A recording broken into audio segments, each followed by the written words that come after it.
Em primeiro lugar, eu queria dizer a minha satisfação de estar aqui em Teresópolis, essa cidade onde eu tenho parentes maravilhosos, nesse encontro da Sociedade Teosófica, que é a família que eu escolhi na vida, e é sempre muito bom poder compartilhar amor com essa família tão maravilhosa de buscadores que é a Sociedade Teosófica. Então hoje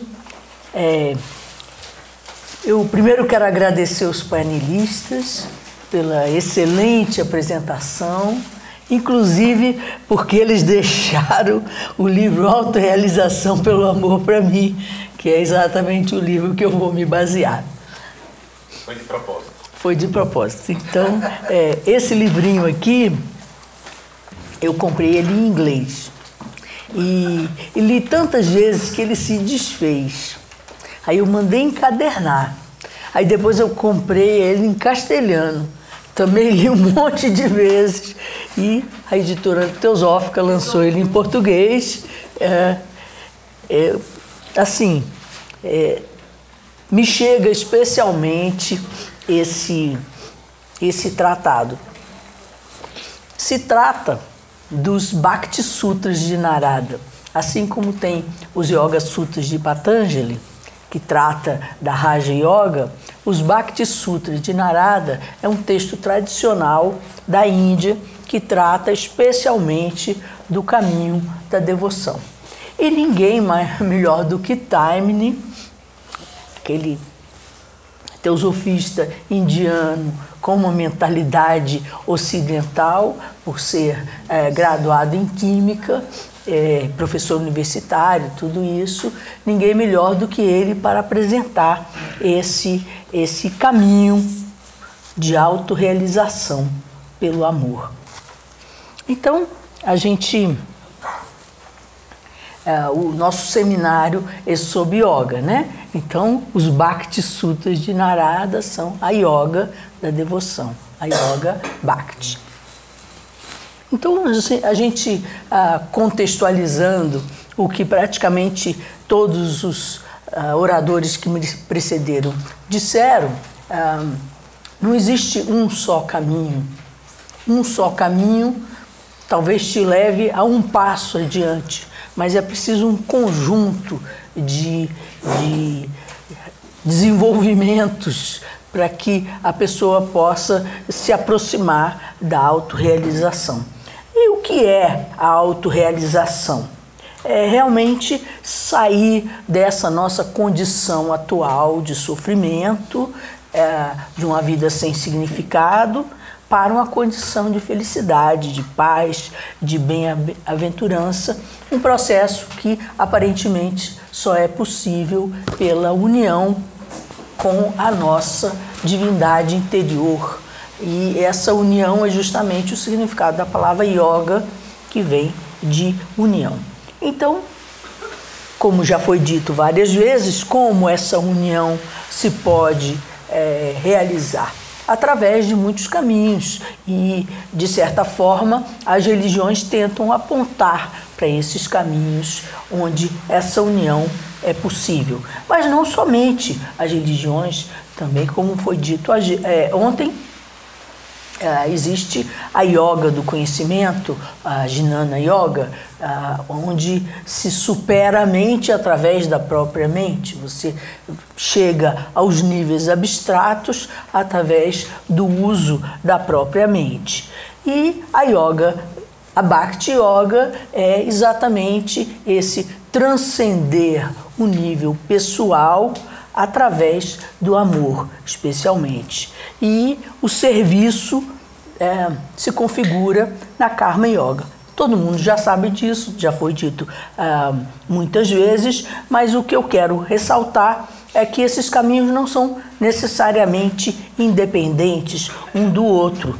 E pode ser que em uma determinada encarnação você esteja mais ligado a um caminho do que a outro.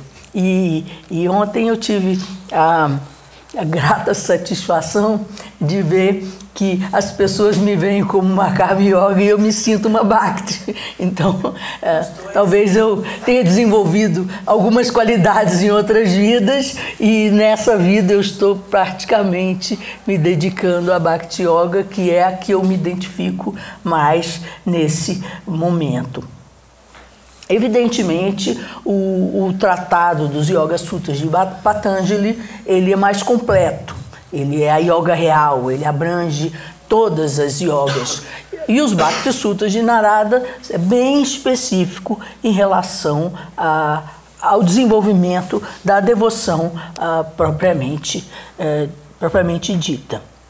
Mas, como a perfeição é uma coisa perfeita em todos os seus sentidos, não se deve achar que só um aspecto vai te levar à perfeição. Você precisa desenvolver globalmente. Mas sempre haverá um aspecto que chama mais atenção, um aspecto que tem preponderância numa determinada encarnação, num determinado momento da vida. E a palavra Bhakti se refere a amor, mas o amor, ele hoje em dia, ele é considerado quase como paixão sexual, não é? E é preciso esclarecer qual é o amor que leva a essa união com a divindade. Quando se fala de Bhakti, existem 3 níveis fundamentais, que é a devoção a uma causa, a devoção a um indivíduo e a devoção a Deus. A devoção a uma causa, ela é muito comum e vai depender da qualidade da causa, né?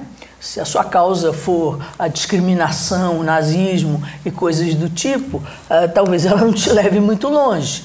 Mas eu que trabalhei como advogada a vida inteira, cansei de ver, especialmente sindicalistas, com uma devoção à humanidade através da política, através dos sindicatos, que mostra bem claramente essa qualidade de devoção bem desenvolvida, mas relacionado com uma causa, não relacionada com propósitos espirituais. A devoção a uma pessoa vai depender também da natureza da pessoa, não é? E quando se dá essa devoção, muitas vezes as pessoas tendem a ficar um pouco cegas e seguir aquela pessoa como guru e às vezes compromete um pouco a liberdade de pensamento. Então, ela não deixa de ter seus vícios, né? E muitas vezes há um auto-interesse mascarado e aquele que segue o que está mascarado com seu auto-interesse, muitas vezes pode se enganar. Então, existem perigos no desenvolvimento desses 2 tipos anteriores de devoção.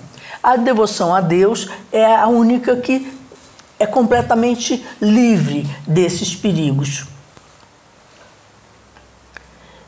E também a devoção a Deus, por ela ser dirigida a uma fonte infinita, ela pode trazer um poder espiritual que muda completamente a vida do devoto. Então,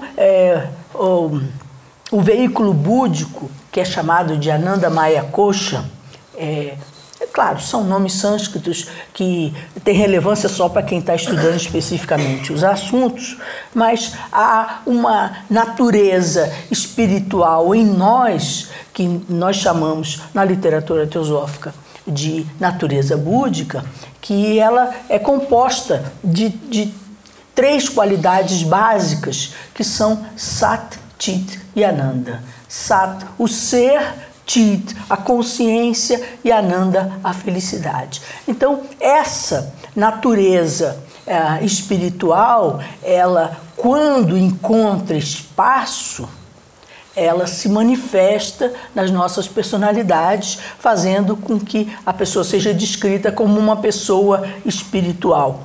E E a gente pode ver que é um aspecto bem completo, porque engloba o ser, engloba toda a inteligência, engloba toda a compreensão, e engloba felicidade, engloba amor, engloba união, engloba fraternidade, tudo que de uma certa forma a gente está buscando, né? Então, a devoção, ela cria um canal para que essas energias do plano búdico, manifestadas na forma de amor, de simpatia, de tolerância, de fraternidade, de união, se manifestem na vida do indivíduo. Porque muitas vezes nós pensamos que nós temos que aprender a ser bonzinhos.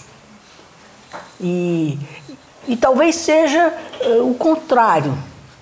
Nós temos que deixar de ser mauzinhos para que a bondade que existe em nós se expresse. Porque essa bondade, essa alegria, essa felicidade, essa bem-aventurança, ela é própria da natureza espiritual de cada um de nós.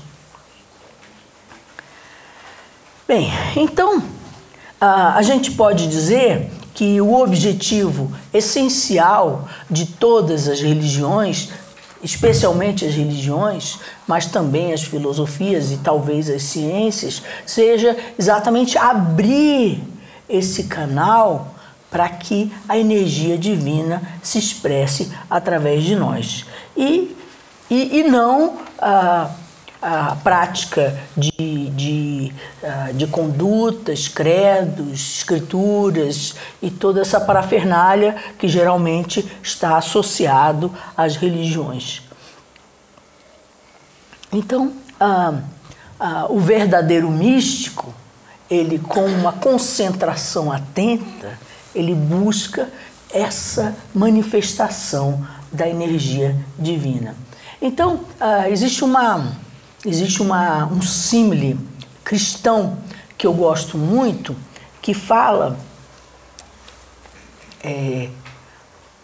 do sacrifício e da graça. O sacrifício, entendido como sacrifício, é a maneira com que nós tiramos os entulhos que impedem que a graça flua, que impedem que a energia divina flua. Nós nunca vamos criar a energia divina porque ela já existe, ela é a nossa verdadeira natureza. Mas nós temos sim que fazer um trabalho de base, de retirar os entulhos que impedem que essa energia flua em todo o seu esplendor. E uma característica especial do caminho Bhakti é essa intensidade com que essa tarefa é empreendida. E essa intensidade torna o caminho Bhakti mais rápido, por assim dizer. Os próprios Yoga Sutras de Patanjali afirmam, não sei exatamente qual sutra, mas afirmam claramente que o caminho Bhakti é o mais rápido. Mas é o mais rápido pela intensidade da dedicação. E até o Taimini diz que Deus não atende ao chamado de tíbios e preguiçosos.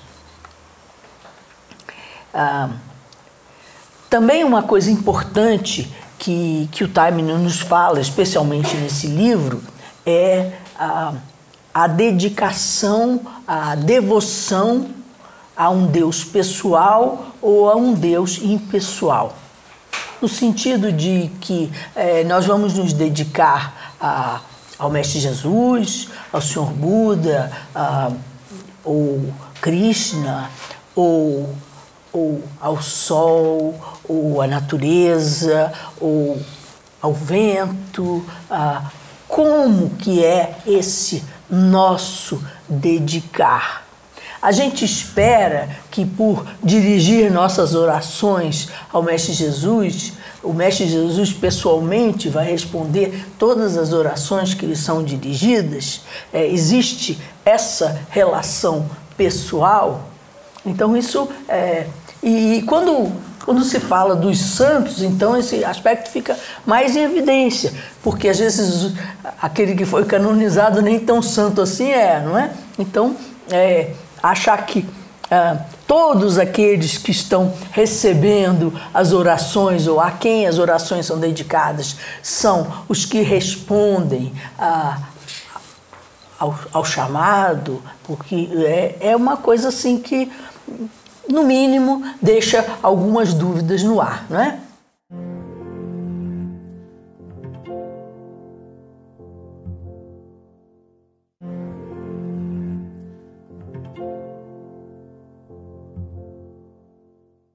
Uma coisa que o Taimni nos esclarece é que a realidade una, ela tem dois aspectos, um aspecto transcendental e um aspecto manifestado.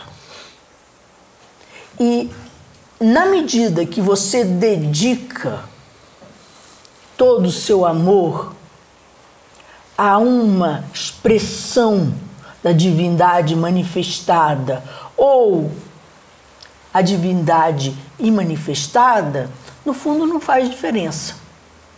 No fundo, a nossa devoção atinge a realidade una, e é dessa realidade una que vem a resposta. E a resposta, geralmente, é um fluxo de amor muito intenso que preenche toda a vida do devoto. E então, dentro desse contexto, a gente vê que a gente cai naquela pergunta: como devo desenvolver a devoção? Pois, no final das contas, essa realidade una, ela é una, e ela está no nosso coração também, além de estar no coração de todos os seres. Então não se trata propriamente de um desenvolver, mas de um abrir as portas para que essa energia flua. E o primeiro aspecto, já falei, é exatamente remover os obstáculos. Você consegue estar num estado de muita raiva e de muito amor ao mesmo tempo? Não. Se você está com muita raiva, você bloqueia o fluxo de amor. Se você está com ciúme, com inveja, elas são mais pesadas, então as mais sutis ficam necessariamente invisíveis. Não que não existam, mas elas ficam invisíveis. Então, o Dalai Lama nos fala das emoções perturbadoras. Existe muitas vezes nos meios espirituais e religiosos uma concepção, a meu ver, equivocada, de que não se deve ter emoções, que você deve buscar valores, concepções e que as emoções atrapalham nesse processo. O Dalai Lama fala das emoções perturbadoras. Se elas são perturbadoras, elas estão mexendo com o nosso eu. Elas estão mexendo com a nossa autoestima, com a nossa autoimagem, nós nos sentimos feridos e coisas desse tipo. Essas emoções perturbadoras necessariamente precisam ser superadas. Você precisa aprender a não ser perturbado por elas, estar acima delas. Mas existe uma faixa emocional de amor, de devoção, de simpatia, de carinho, de fraternidade, que é perfeitamente compatível e conduzente à vida espiritual. E a emoção do mesmo jeito. Por quê? Porque se você vibra nas faixas mais sutis do plano emocional, você permite que a energia búdica se manifeste através das emoções. E essa, mais ou menos, é a lógica da autorrealização através do amor e através das emoções. Você criar um canal para que o divino em você, o divino em todos nós, se manifeste como amor, como simpatia, como compaixão, como fraternidade. E o Taiman tem muita coisa a comentar sobre esse processo de como abrir essa janelinha do amor. Eu sempre digo, quando a gente, eu digo, eu amo essa pessoa tem uma conexão comigo que a janelinha do amor do meu coração se abre e o amor flui. Mas no momento que eu fiquei com raiva, a janelinha fechou. Se diz que Mestre Jesus e outros, eles amavam a todos os seres como se fossem seus filhos únicos. Como é possível isso? Tendo essa janelinha do amor permanentemente aberta. Então eu não creio que é uma pessoa que me faz amá-la. É a possibilidade de abrir a janelinha do coração e mantê-la o mais aberta possível em relação a todos os seres. Porque, evidentemente, nós não vamos conseguir ser como o Mestre Jesus, nem como o Senhor Buda amanhã de manhã. Mas no nosso nível, nós podemos seguir o exemplo deles. Taiman nos diz que é mais fácil dirigir a mente do que despertar e sentir fortemente o amor. A mente é mais flexível, né? As emoções, a mente, por ser mais refinada, ela é mais flexível, né? Então você absorve novas ideias mais facilmente do que você começa a senti-las, não é? E esse é o momento em que todo o trabalho de reflexão e de meditação se faz necessário. Porque uma nova ideia, que você põe na sua cabeça, é como um alimento que você põe na boca. Não virou sangue ainda.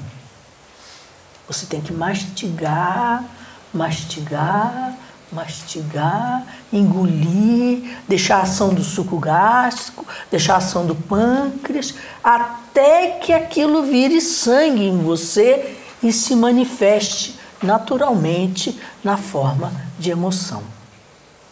Então, há um processo no qual nós vamos naturalmente fluir paz, fluir amor, fluir simpatia. E se nós colocarmos essa ideia na boca, vamos dizer assim, usando esse símile, e logo pensarmos assim, não flui assim, deixa eu cuspir. Não, tem que assimilar, assimilar, assimilar, assimilar. Então, esse, para mim, é uma maneira simplificada de falar desse processo que envolve a reflexão, envolve mudança de valores, envolve entendimento, e envolve trazê-lo para as nossas vidas, efetivamente, assimilando e não deixando apenas só como uma ideia bonita.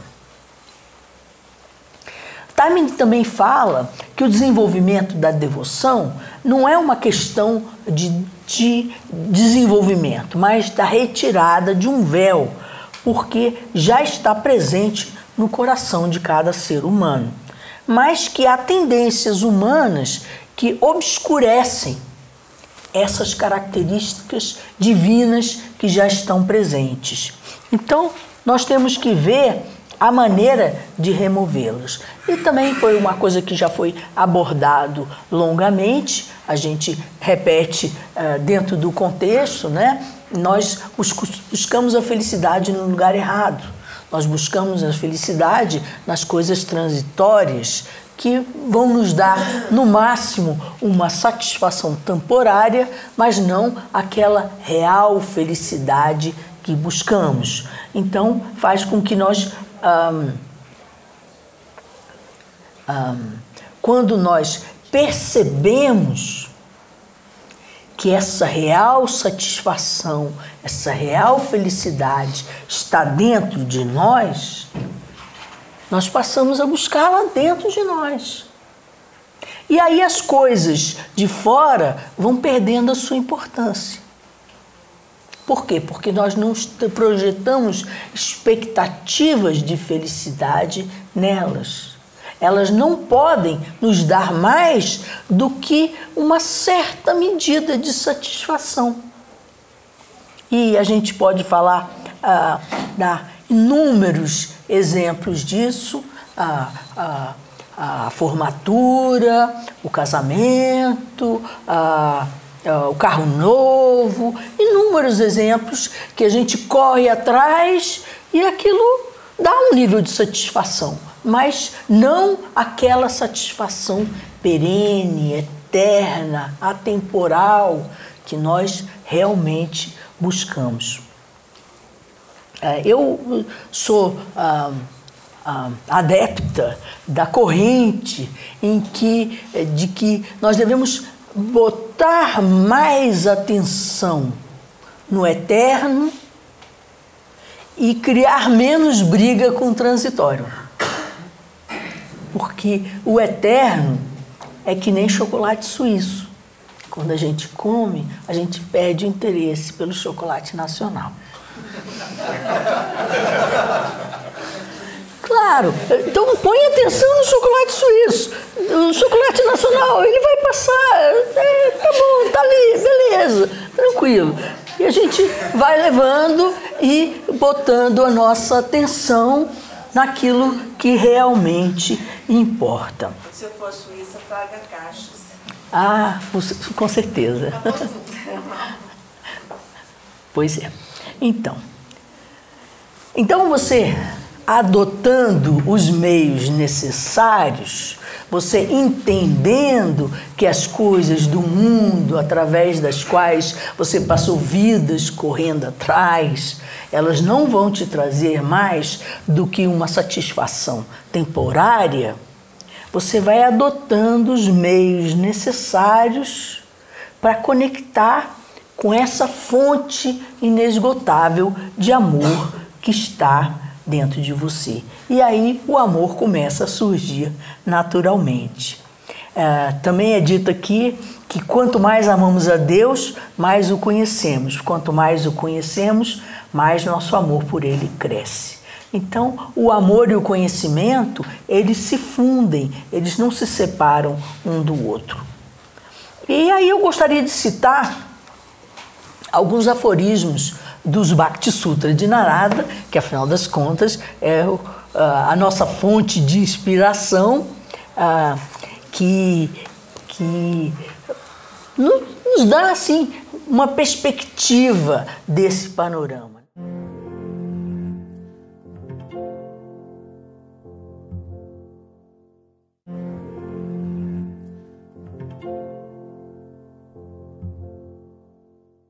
Então o aforismo 28 diz assim: dizem alguns que a devoção pode ser desenvolvida somente através de jnana, ou do conhecimento. Já o 29 diz: outros dizem que ambos são mutuamente independentes. Já o 30 diz: segundo Narada, a devoção é fruto da própria devoção. Então é uma coisa assim como comer e coçar é só começar.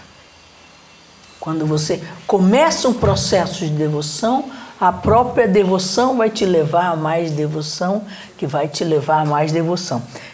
A gente, usando o exemplo no sentido ruim, a gente diz que a gente bebe o primeiro copo de cerveja, não é? O primeiro copo bebe o segundo copo bebe o terceiro bebe o quarto. Ou seja, há um processo em que aquilo ganha um ritmo, tanto para as coisas boas quanto para as coisas ruins. Também há um exemplo das golpes que estavam atrás de Krishna, né? E que uma das golpes ficava, em vez de ficar perguntando onde está Krishna, onde está Krishna, ela perguntava onde está Radha, onde está Radha. Ela se chamava Radha, né? Há um momento em que você não distingue o que é você do que é o objeto da sua devoção. Então, o primeiro, diz o 35, o primeiro meio de desenvolver a devoção a Deus é renunciar aos objetos mundanos e ao apego a eles. Esse último é o mais importante e essencial. E aí, eu sou da teoria do chocolate suíço. A gente não tem que brigar muito, a gente tem que se centrar no essencial e o transitório vai perdendo a sua importância. Inclusive porque, às vezes, quanto mais você briga, mais força você dá o seu defeito, né? Então, vamos pegando leve e centrando no essencial, né? O 36 já fala: a devoção também é cultivada mais eficientemente pela constante e ininterrupta lembrança de Deus. E aqui há uma passagem aqui que o Taimni comenta esse aforismo, em que ele fala que a mente humana ela não pode permanecer indefinidamente num estado de vácuo. Algo maior tem que ocupar. Se não cedo ou tarde, ela volta para a condição anterior. Então, nesse sentido, isso aqui mostra... no budismo, por exemplo, existe muita ênfase no vazio. Mas o vazio é esvaziar-se. Nesse esvaziar-se, a plenitude preenche. Porque simplesmente esvaziar-se, daqui a pouco você volta às suas preocupações corriqueiras. Então aqui mostra essa entrega a Deus, essa atitude de estar constantemente em um processo de lembrança de Deus. Esse processo ele é representado nas religiões de diversas maneiras. Por exemplo, o budismo da terra pura, eles recitam um mantra. Agora esqueci o mantra. Namu Amida Butsu.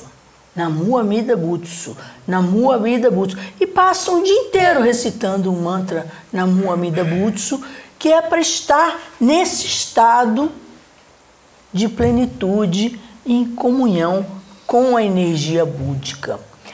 Na cultura cristã,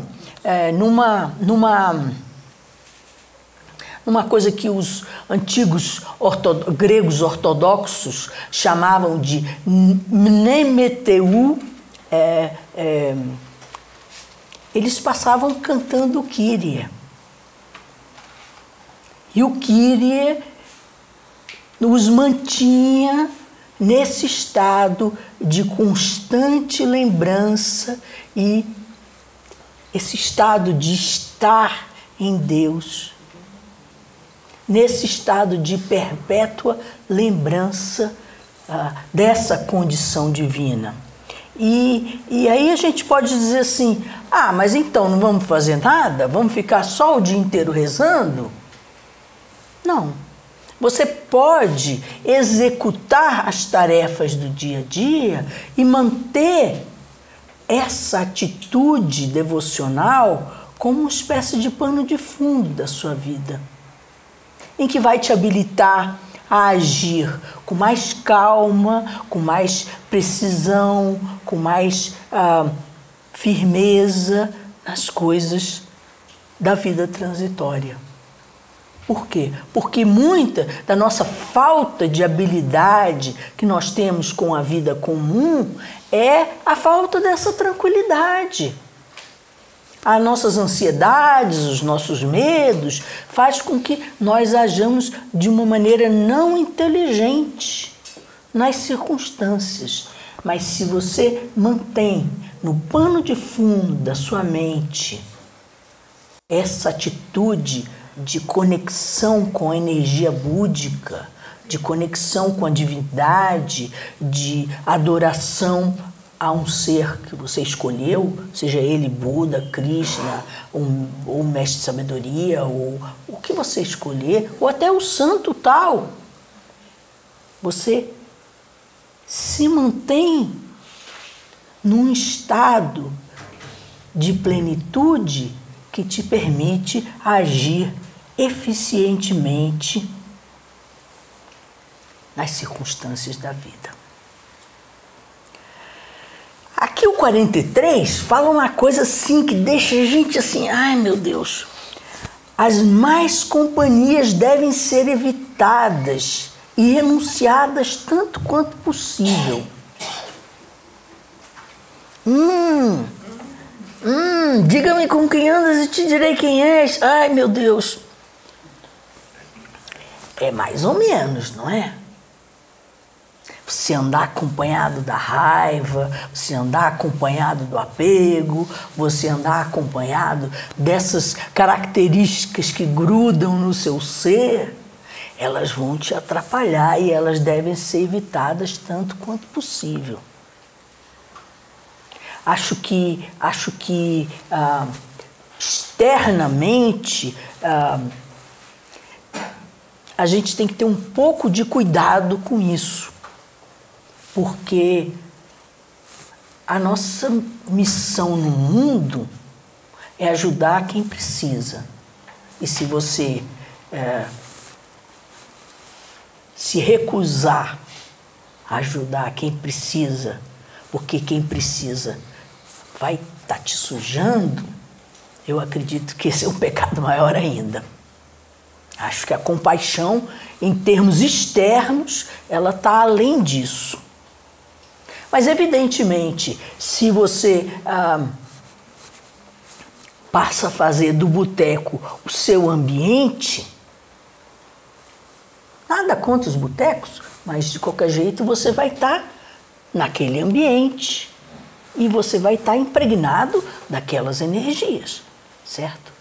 Então a gente tem que saber escolher os nossos ambientes, saber ter esse espaço de paz interior no nosso coração, esse espaço de meditação e ao mesmo tempo estar sempre pronto a ajudar quem precisa, sem a preocupação de que aquela pessoa vai nos sujar ou vai nos manchar.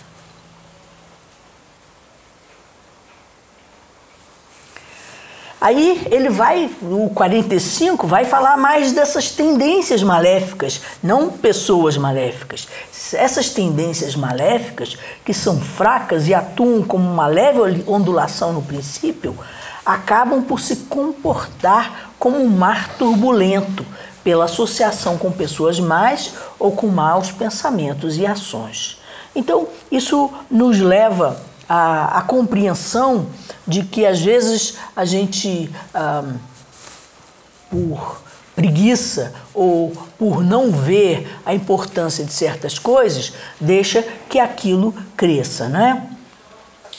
E isso também nos leva a dois exemplos, né? Primeiro, um que eu gosto muito, e você já, provavelmente, quem já viu minhas palestras já viu repetir esse exemplo 1000 vezes, é o fogo na floresta, né? Quando você tem um foguinho desse tamanhozinho, você apaga com a mão ou com o pé.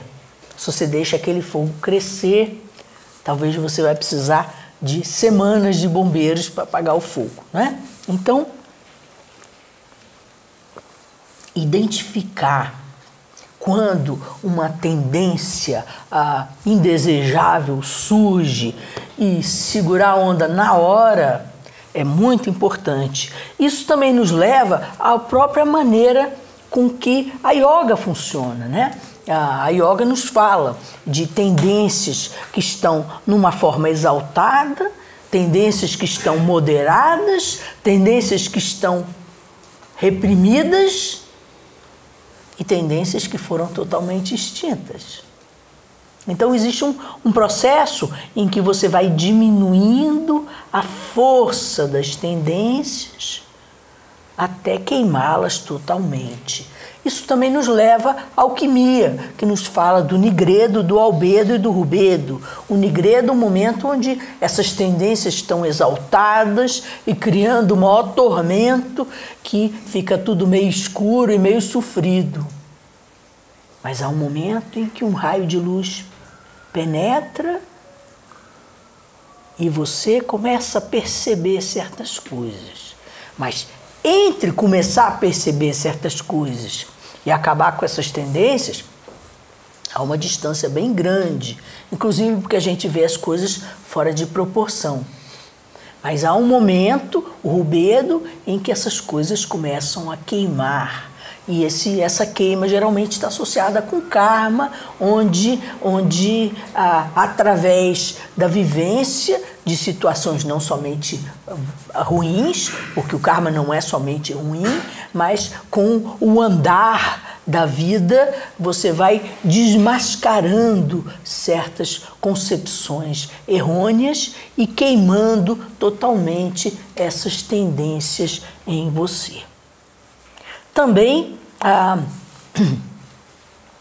aquele conselho do aforismo 233 dos Yoga Sutras de Patanjali: quanto a mente é perturbada por pensamentos impróprios, a constante ponderação sobre os opostos é o remédio.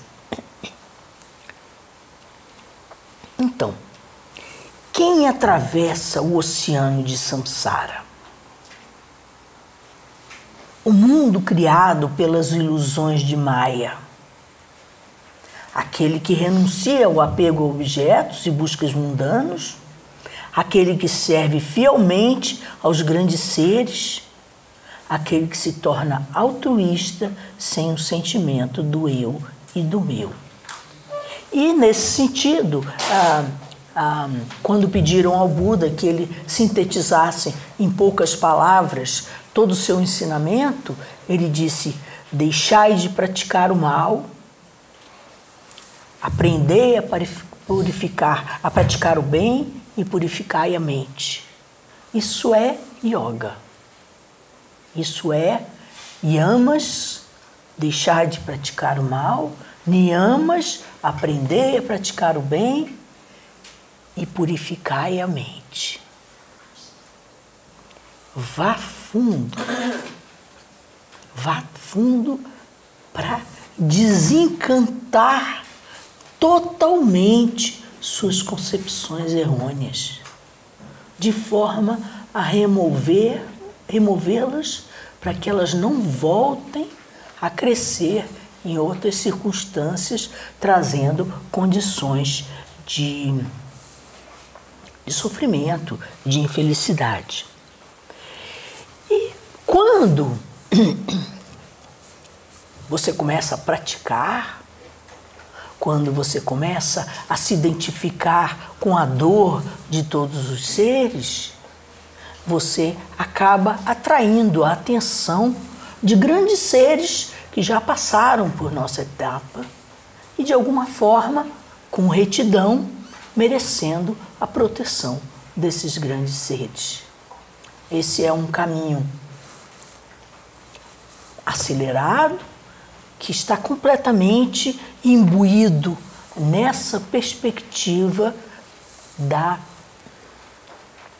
autorrealização pelo amor, do amor e a devoção como completamente integrantes da vida espiritual.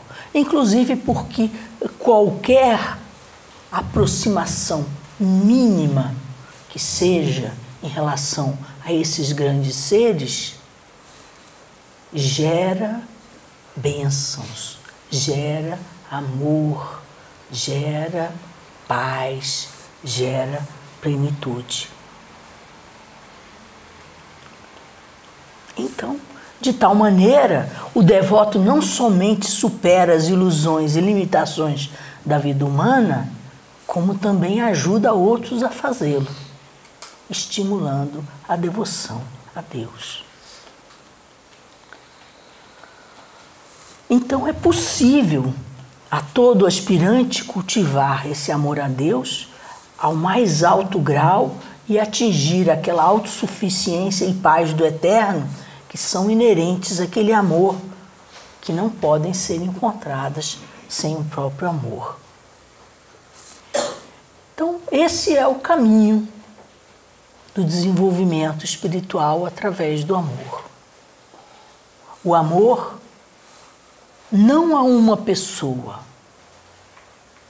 mas também a uma pessoa e a outra, e a outra, e a outra, e a outra, e a todos os seres. Não podemos fazer um bolo de chocolate sem chocolate. Não podemos fazer uma fraternidade universal sem uma fraternidade pessoal.